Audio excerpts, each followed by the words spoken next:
You know what is tough to find these days? And that is a good old-fashioned Cold War spy thriller. Let me tell you about this one.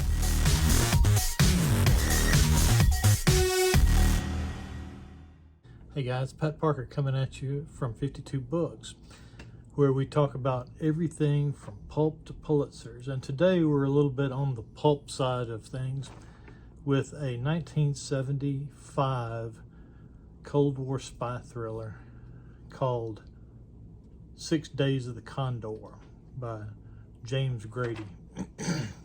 Just the facts on this: 375 pages, 11 chapters, and they made it into a movie with Robert Redford and Faye Dunaway, and it's one of my favorites.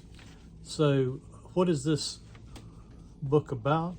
Group of CIA operatives work for this section of the CIA, and their job is to read spy novels and mystery novels and see if they can figure out any correlations between what the CIA is really doing now and the novels. Well, this one particular member of this section comes to work one day and finds everybody in the section murdered. So all of a sudden, this fairly new, fairly clueless CIA guy is thrown out into the cold and on the run from whoever has killed all of his comrades.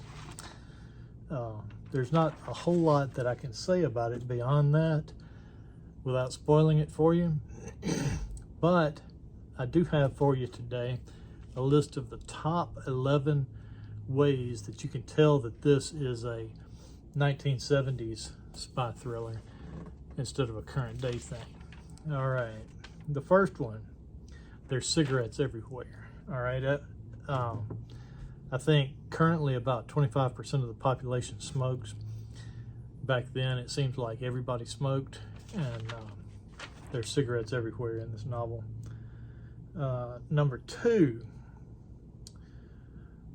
there was airlines featured in the book, but no TSA.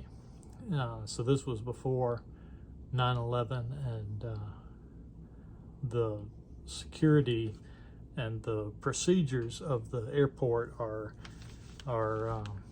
amusing, to say the least. You could call up on the phone and tell them, hey, reserve a ticket for so-and-so, and I'll show up and pick it up. And this makes an appearance in the book. Also, with regards to airlines, part of the action of the show takes place at Ronald Reagan National Airport, except it was before Ronald Reagan was president, so it was called National Airport. All right. The next way that you can tell this is a 1975 book is there are typewriters everywhere, and typists sending messages by runners. So nowadays you shoot a text on your telephone or email on your computer, but back then they were typing things out. All right, the next one, this is a trope in spy novels, and certainly makes up a part of this book, and that is truth serum. They say that there's no such thing as truth serum, but it's an everlasting trope in a lot of spy movies. And in addition to that, in this one, the effects of the truth serum are countered by taking speed. So that's sort of 1970s. All right. Do any of y'all remember getting paper road maps for free from gas stations? Well, you could go in gas stations and pick up a road map, and it would be folded into a little pamphlet about so big, and you could unfold it and figure out where you were going. But now there's like Google Maps and Apple Maps and MapQuest and all that. So So paper maps from the gas station are a thing of the past. The American Legion was a post-World War II group of veterans, and they did veteran stuff. But it's been declining in recent years in membership and popularity, but it plays a role in this novel. Now, you'll get a kick out of this. This novel takes place largely in Washington, D.C., but there is virtually no video surveillance anywhere. It would be hard to be a spy on the run in Washington, D.C. these days, wouldn't it? All right. Here's another one that some millennials might not have a hold of. These spies regularly sent coded messages in newspaper classified ads. So back in the day, maybe some now in smaller newspapers, you could take out a little 2 or 3 line ad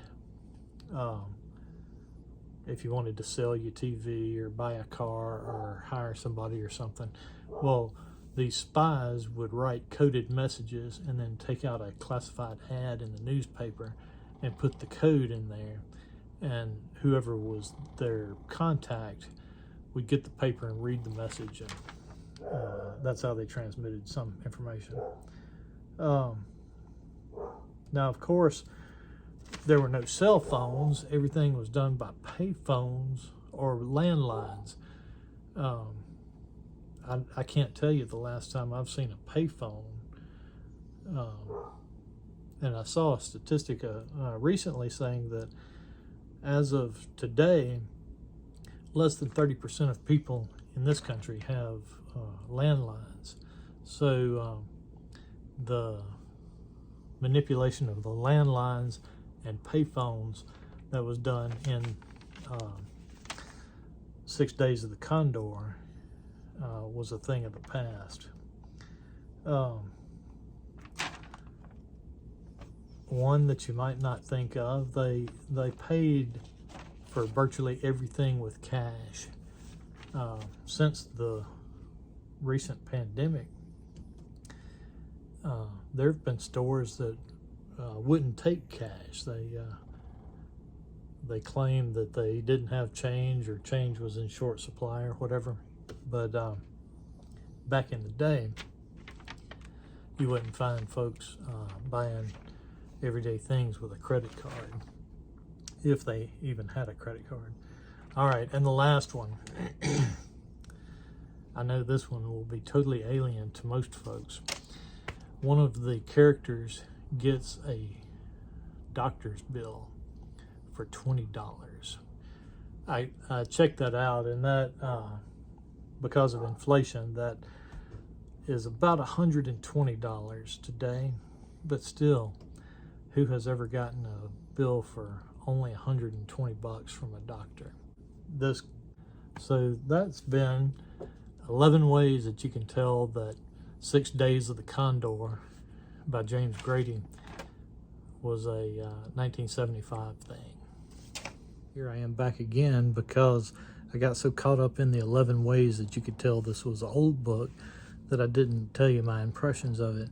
I thought that it was a great book. I read it in about a day, so it's a quick read, and it's not any serious, heavy thinking thing, but for what it is, which is a spy thriller, it's fantastic.